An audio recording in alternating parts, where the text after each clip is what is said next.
Welcome, everyone, to the HorrorCast, episode 41. I am your host, Matrix Lord 212, and I'm with David. What's up, David?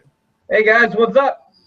All right, so we haven't done this in a while, the HorrorCast, but we got some news today about American Horror Story Hotel. Now, let me just read this to you guys. Hold on a second. It turns out that Lady Gaga is going to be the main villain of the series, and of course she's got a special dye job of blonde hair that's going to be part of that, so she's going to be blonde in the role. Let's see what it says here. Till now, all we know is that American Horror Story Hotel plot was inspired by the 1935 screwball comedy musical Top Hat Productions. For the season will take place in Los Angeles, as the story is tied to the city, but other plot details are being firmly kept under wraps. Lady Gaga will play the lead role in the series, and a new report suggests that the singing sensation will go blonde for the role. Let's see. Gaga herself took to Twitter and shared a picture of herself, presumably gave her first look at of the blonde look in the horror story, and called out to creator Ryan Murphy. So that's what she. Let me just, if I can screen share this quickly, I'll show what her look is. And I did see that tweet, but I didn't know what it meant. But now I do. Can you see that? Oh, that's wow. Her. She sent it to American Horror Story. And I was wondering why she was dyeing her hair this time, because she just tweeted that she was dyeing her hair and stuff like that. So yeah, she's always dyeing her hair, but let me see. So other than that, let's see. Matt Bomer and Shanae Jackson announced that they would be joining American Horror Story. Bomer had a guest stint on Freak Show, and Shanae Jackson had previously worked with Ryan Murphy to guest star on Glee. That's the other stars returning is Angela Bassett, Kathy Bates, and Wes Bentley. Sarah Paulson and Evan Peters will also be returning, marking their 5th appearance on the show. Ryan Murphy confirmed that Max Greenfield has joined the American Horror Story Hotel. Greenfield, who played lovable Schmidt on New Girl, will be seen completely in a new light. Greenfield, let's see. Yep. So October, I believe, is when we'll see American Horror Story. So that's pretty cool. Hotel. So did you see any of the American Horror Stories before? No, American Horror Story just struck me as just strange, and yeah, I'm fine with a good horror story as long as we have a clear, definitive plot, like the Nightmare on Elm Street series. The rules are defined and everything, but this just seemed like anything goes, off the wall, crazy, and that. Well, that may have turned me off a bit. It just seems, if Lady Gaga's gonna play the villain, I might actually give it a watch. Right. Yeah. Well, because what caused you to cast her as the villain, though? That's my thing. Because I've heard of celebrities just from other like mediums, like you hear wrestlers going into acting, like singers going into acting, but right. I'm like, well, what is? Well, it's a rumor. It's a rumor that she's a villain, but she's definitely in it. Yeah, what would possess them to put her in it, though? That's the question. Well, I mean, Lady Gaga was always been involved with strange things. Being that's strange, I guess that would be normal for her to be in it. I guess. Also, so I actually didn't see Freak Show, but I got to watch that. I've watched every season of American Horror Story except for Freak Show, so I do have to get caught up on that. And I'm sure that'll be on Netflix probably as time gets closer to Hotel. Everything gets on Netflix. Now, I did see, finally, after months that my friends on here had requested had requested me seeing Babadook. I finally saw the movie, and I'm not going to give spoilers to you because you didn't see it, but the movie was phenomenal. I really, really loved the Babadook. Me and Sharon watched it the other day. Man, it was really, really good. It had you thinking, was scary, really enjoyable. And to me, it's very rare to see a good horror movie, and I really enjoyed it. So, highly recommended. Go check out the Babadook. It's really good. It's about this kid who's like a problem kid that his mother, when he was born, his father was racing to the mother to take the mother to the hospital to give birth, and there was a car crash and the father died. And then the kid has been, has been raised without a father. She's been mentally messed up because of the loss of her husband. And they just can't fit in. Like is like violent and different things. And they read this book, The Babadook, which is like a boogeyman type of thing.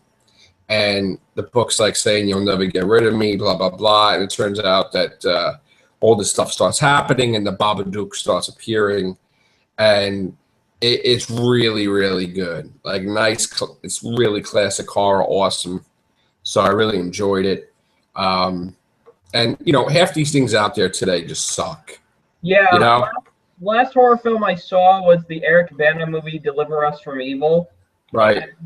Now, here's my problem. It's that there are two kinds of horror films. Well, actually, three kinds of horror films, if you want to get technical now, that Hollywood thinks are money makers, and they'll just keep releasing them. You have the slasher movies, where the remakes of Nightmare, Friday the 13th, and all that. We have those coming with possible sequels, and I really hate that. You have what people dub the torture porn, which is Saw, Human Centipede, and all that. Like Eli Roth type of movies with the Hostel and stuff like that. Those. And then you have the demonic possession movies trying to... Paranormal Activity / type things. Yeah. So they're trying to... Well, at least with like ones like Deliver Us from Evil and there was another one I saw, The Right, with Anthony Hopkins.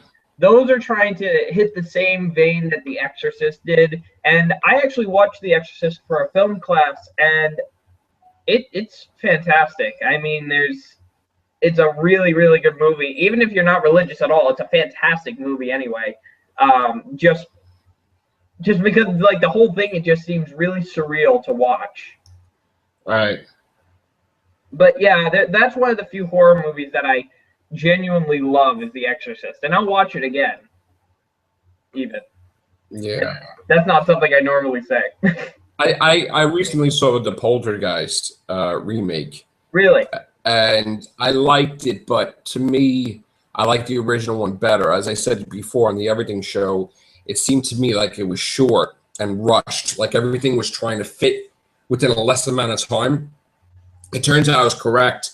The new version is like 20 some odd minutes shorter than the original, and this one left out some things.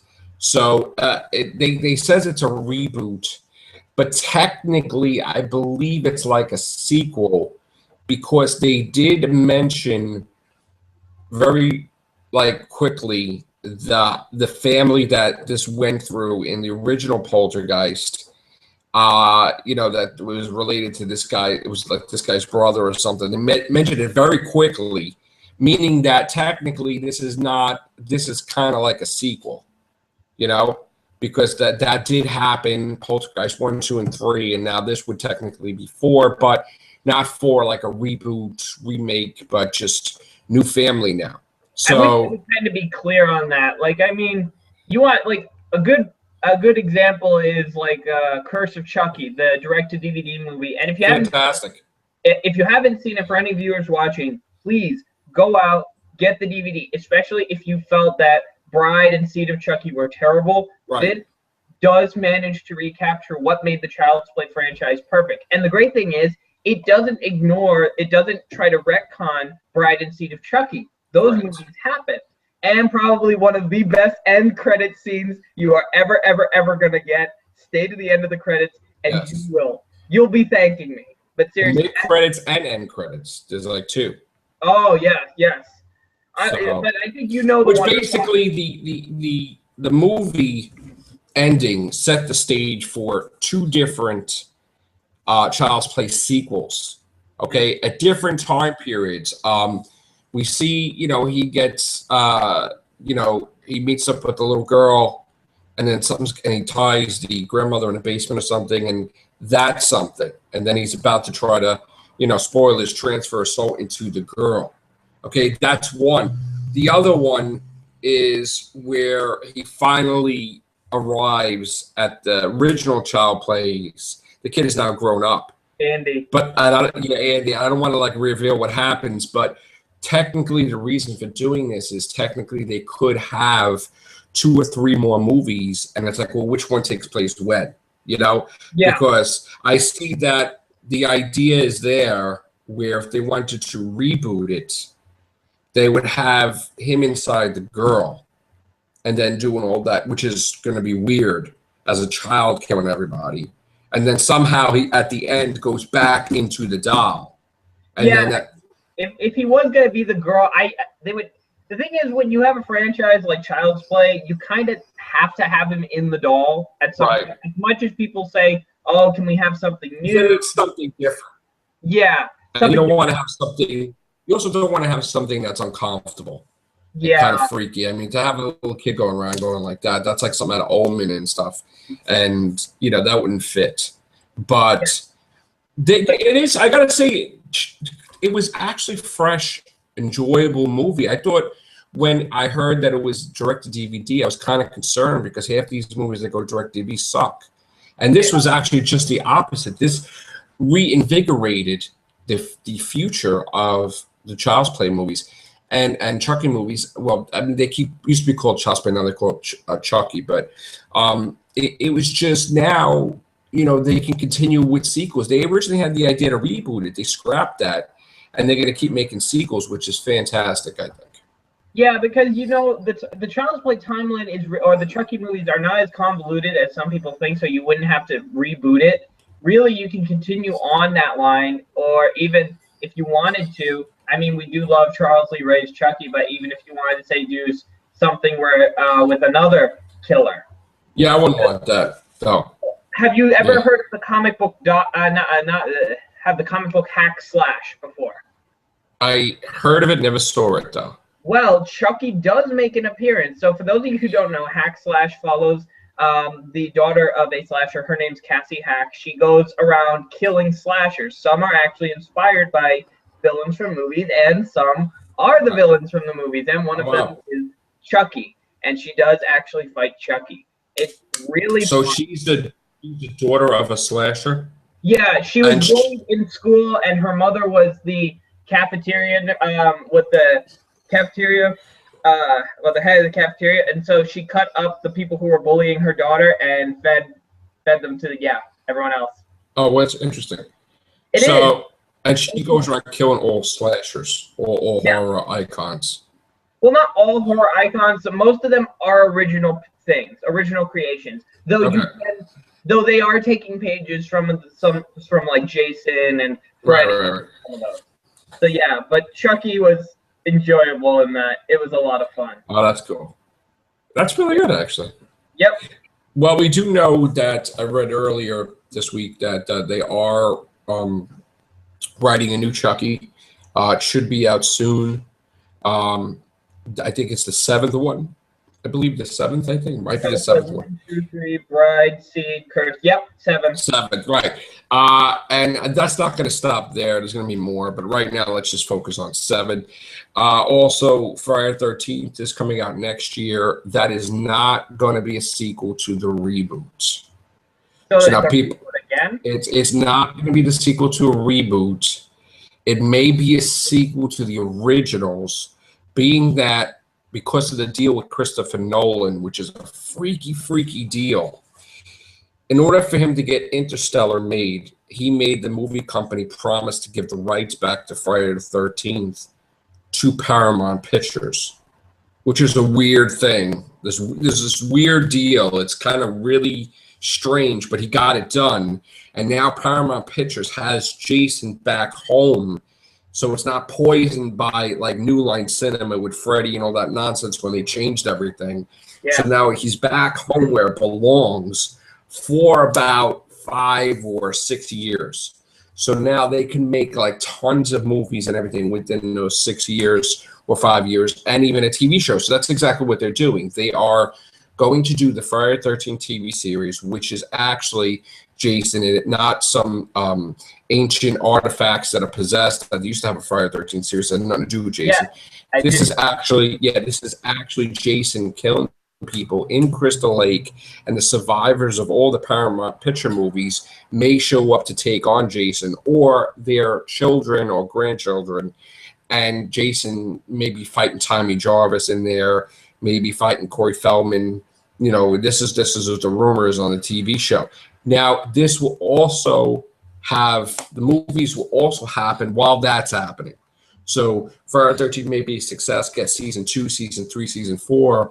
The movies are still going to happen. Now, I believe that they want to do a movie where it's in the present, but then they keep flashing back, where they keep showing the mother and him in the Camp Crystal Lake, and then he drowns, and then her start to kill people and counselors. Yeah, I think that clears up a very big misconception that a lot of people thought that Jason has always been the killer in the Friday the 13th movies, which he wasn't. No, it wasn't. Because if you anyone who's seen the first Friday the 13th, it was the mother. It was the mother. Yes. It was good. That was good because I didn't know that until I watched the movie, and but then I was young at that point. So some people didn't know until they saw Scream 1, when Scream 1 was asking the question. He's like, wrong, it's not Jason the first, right? So I knew it since I was a kid. I saw those movies. So the one thing, though, is that they are going to finally explain why he keeps coming back to life. So now this is going to be very tricky, because if they do it wrong, people are going to get pissed off. Well, yeah, it's like how Rob Zombie kind of ruined Michael Myers by trying to explain that he had parent issues and all of that, and they didn't really give like that great explanation Donald Pleasance gave when he was saying, like, when he looked into Michael's eyes, he saw the devil's eye, that kind of thing. We didn't get that. It was just he had a bad childhood, life sucks, and that's it. And I thought that was completely disingenuous to the character of Michael Myers. I thought it was disingenuous to the character of Loomis.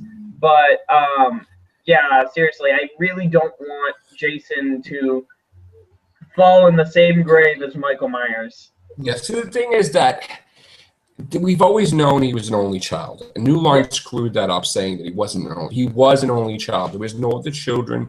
He didn't have no sister. That's nonsense. They tried to make it like Halloween. No. He's not going to go after his sister, his niece. That's ridiculous. So this is not Halloween. He was an only child. Okay. Also, when he drowned, he didn't look like a freak. That's what they kept changing later on. He was a normal kid that drowned, and that's what he looked like because of the water and everything. He looked all deformed because he's in the water for so long, whatever. We don't know nothing about the father, okay? But there are hints there that Jason, which people don't realize, that Jason's getting a little help. And people probably wouldn't see that. I saw that because they lied to the police in Crystal Lake, the political leaders, okay? Someone paid for him to be buried, okay? You don't just spend money for a tombstone and everything.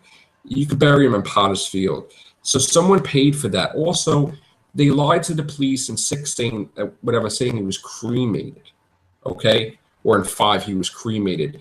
So obviously there was a lie that was spread to the whole town that he was. I believe, honestly, you always hear about the mother and Jason. I always believed that maybe his father was like one of those senators or something like that really wasn't with the mother. I mean, I guess he's the father, and maybe in the background he's like, all right, I'm just, at the end of the day, it's still his son, even though he's a mass murderer. So he wanted a proper burial. He lied to him. He would not cremate him because of his beliefs. But maybe the mother was a little bit dipped in witchcraft or something, because it has to be like maybe it's something tied with her that once she died, he lived. Like maybe she cast some type of spell that the moment she died, her life force would reanimate his, like, make him alive again. Because it's funny how he doesn't show up until the moment she's dead. Then it's like awakens. He awakens the moment she dies. So I honestly think that she may have.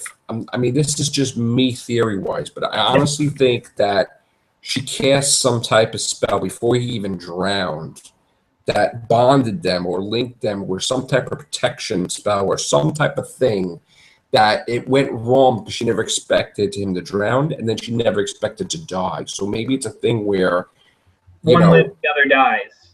Because, yeah, in other words, like when he died in one movie, she came up out of the water. And it was like, what the hell? What is that? You know?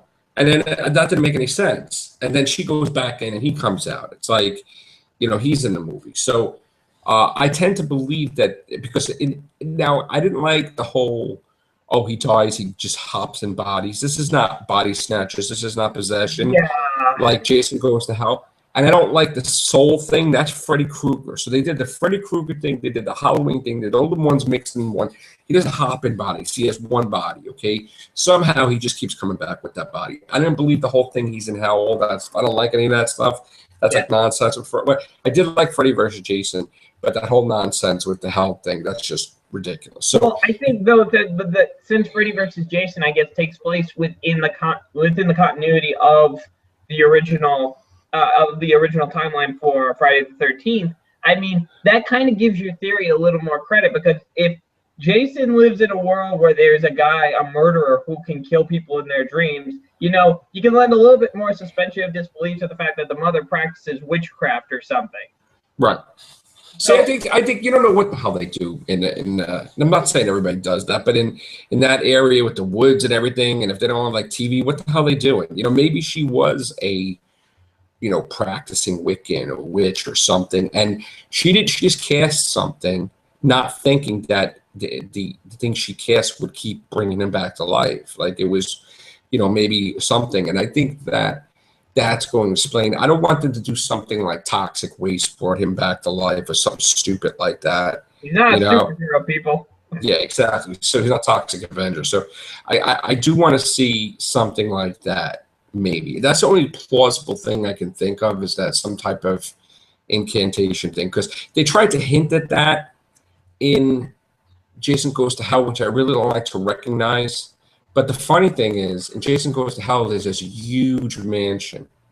That's the Voorhees estate, which is like, they didn't have a mansion, or did they? See, the thing was like, that's where I start thinking, I'm like, okay, I bet you he had a father that was rich, like a senator or something. And then they had the Book of the Dead was in there from the Evil Dead movies. They're trying to say that reanimated him, you know, like, and that's why it would connect with Evil Dead, Army of Darkness, you know, Ash, Jason, Freddy. They could have had a three, you know, thing just by using the Book of the Dead. That would be that was the Necronomicon. That was originally going to be the plot of the sequel for Freddy vs. Jason. That Freddy was going to use Jason to get the Necronomicon. That way, Freddy's nightmares could be used in the waking world. Right. And that also would have united any survivors of the Nightmare on Elm Street series and Friday the 13th series. So we would have had a little reunion of some of our favorite characters from the series. Right. Again, really sad that it didn't happen. But anyway, on related Jason news, I don't know how long it's been since the last horror cast. So been a long time. Okay, so a long time. So I guess a couple of months. March 31st, I believe. All right. Well, since then, if you guys are a fan of the game Mortal Kombat, you will realize that a certain masked killer has made his way onto the battlefield, Jason Voorhees. They actually did explain how he got there. The Elder God Shinnok revived him and wanted to use Jason as a soldier for him. But knowing Jason doesn't really obey anyone except his mama. So he kills everyone. Yeah. But yeah, definitely. I've actually had the time to play as Jason for a little bit. So because I had a friend who owned Mortal Kombat X, and he had Jason. And by God, so much fun to play as. You have the three variations for him. You have Slasher, which you get the machete. It's mostly the machete. You have, what is it?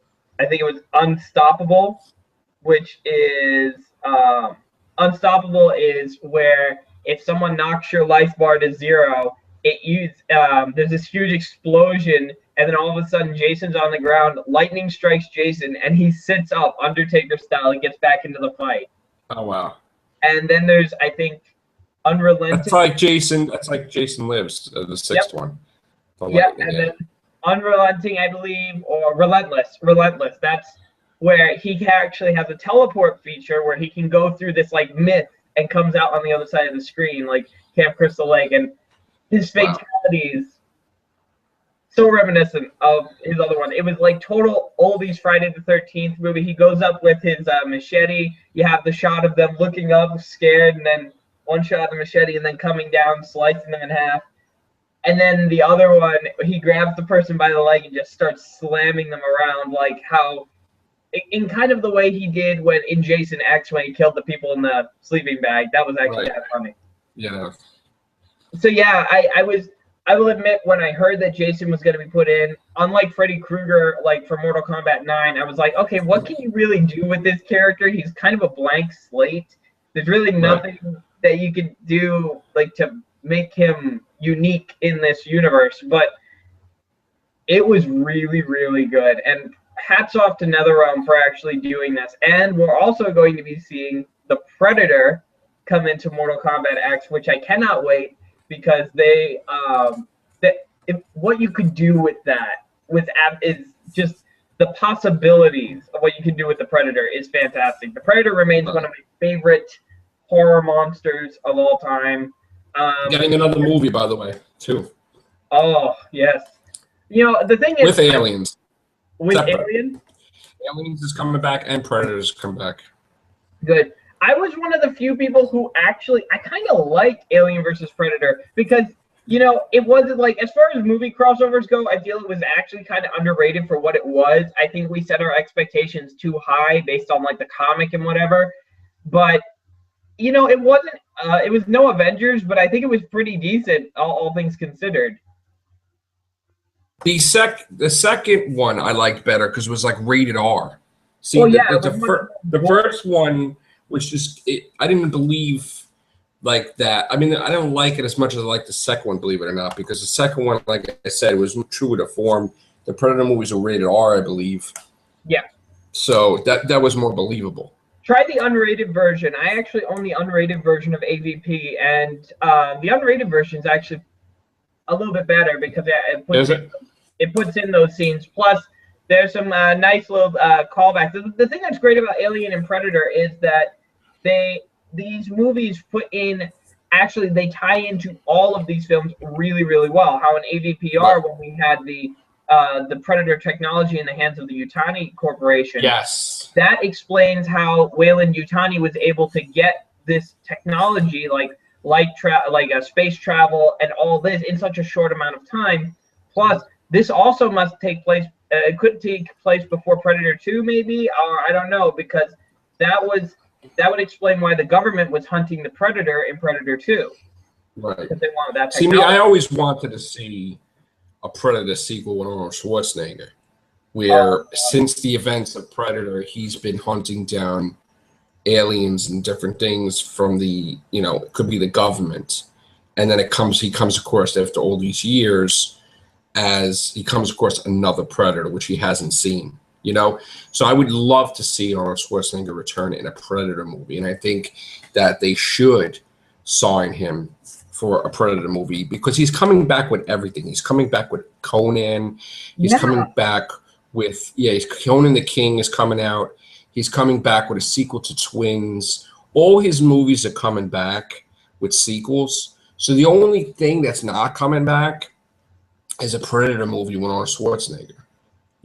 So I really would hope, and you could even do crazy stuff with that. You could have him in a Predator movie where he battles the Predator, and then he goes after him in space, and he goes in some type of Predator cryogenic chamber sleep, wakes up during Aliens time, and then he could be battling aliens and Predators with Sigourney Weaver, because supposedly they're going to have a thing where the real Sigourney Weaver's alive and not dead. So maybe the one that fell in the lava thing was a clone or something. That would be really, really cool. Because wasn't there an arcade of AVP where you played as Dutch from? I'm not really sure. That might have been true. Yeah, I don't know. Yeah, because I believe that was Arnold's character, Dutch Schaefer. That was his character, and he had a cyborg arm in that, I think. Yeah. Yeah, but yeah, I totally agree with you. Like seeing Arnold try to come back with Conan, and then there was also the Terminator movies, which I want to go see, but after the trailers spoiled the biggest twist in the movie, I don't really want to see it now. First of all, if you're gonna, that's the one thing that I hate, right? Yeah. You're trying to bring back the Terminator franchise. You just ruin it and saying that John Connor's a Terminator mix. That just ruined the whole friggin' movie. Why would you do that? Unless they think they know something that we don't. Like there's an even bigger twist. I doubt it. I think they just screwed up, basically. Yeah, well, that's what. Yeah, could this be Terminator Salvation all over again? Maybe. Well, here's the thing. I don't know if you're aware of. They have a certain amount of time to make these 3 Terminator movies that they want to make. Yeah. The moment that time limit's over, it goes back to James Cameron. Wow. The rights go back to James Cameron. So we'll probably have James Cameron fit in his own Terminator movie in between his Avatar 2 through 8 or whatever it is. I think James Cameron, now here's the thing, I hold a high level of respect for James Cameron, mainly due to Terminator 2, because that was one of the movies back then, like I put this in with Jurassic Park because if you watch Terminator 2 or you watch the original Jurassic Park now, the effects are still as good today as they were back then. And if you're like, even look at movies that came out later than that, the effects look extremely dated.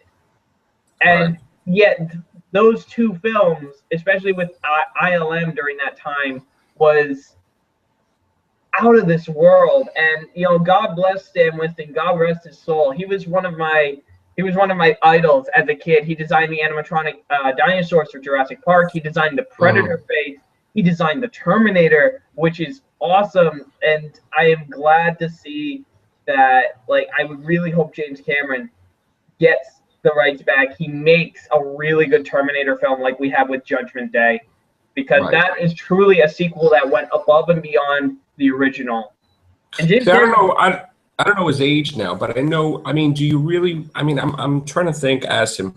Does he really want his final movie before he retires, like James Cameron, to be like Avatar 6 or 7? Wouldn't you want to do your own creation as your final movie, like a Terminator movie or something? Or the one that the one that made you big back in the day. Like you had some good movies. You have really good movies back in the day. So make one that will blow people's minds. You blew people's minds away with Terminator 2. Essentially, especially with the T-1000, that was some of the most advanced CGI that I've ever seen in a film. And I watched that 5 years ago. So in 2010, I was so blown away, and I saw stuff like Iron Man and the Hulk, and yet this impressed me more because of just the time period and why it just looked so amazing.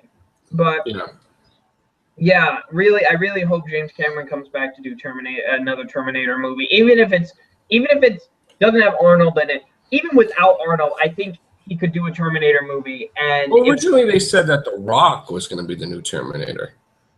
They were talking about it, throwing his name in the mix. Hey, I got no complaints there. Yeah, that would be. He's in everything. He's awesome. So, all right. So, I think what I'm going to do is I'm actually going to tweet Arnold Schwarzenegger about that whole, why don't you be in a new Predator movie, and see what he says. I doubt I don't think I'll get a response, but it's worth a shot. But maybe I could, plant the seed, so to speak. I actually had a similar situation, kind of going off topic. I was watching one of the Arrow episodes this year, and they were having the shots in Iron Heights prison, and I tweeted at John Wesley Shipp. I said to John Wesley Shipp, who plays Barry Allen's dad, I said, oh, I'm kind of shocked there were no cameos from @JohnWesleyShipp. He favored him and we retweeted me, and the next day, and I go, huh? Yeah. I'm like, okay, Oh my God. that's the That's thing. awesome. Yeah, That's it is. awesome. It is. So yeah, I think you got a shot with Arnold. Arnold's got it. Arnold would talk about He's that. a great guy. Unless they didn't say, unless like he's in a contract right now for another Predator film and like he can't talk about it. Right. Yeah, it could be. Never know. All right. I'm glad the horror cast is back finally. I'm really happy about this. So we're going to try to get them out more frequently. So I do apologize for the long gap between horror casts. We will also have the Real Walking Cast, the Walking Dead podcast return, probably within sometime in June, because we are going to be showing pictures of Fear the Walking Dead spin-off show. So we'll be doing that on our Walking Dead podcast, the Real Walking Cast. And we will probably be back later today with the Real Whovians and Everything show. So thank you, David. Thank you. All right. Take care. Bye for now.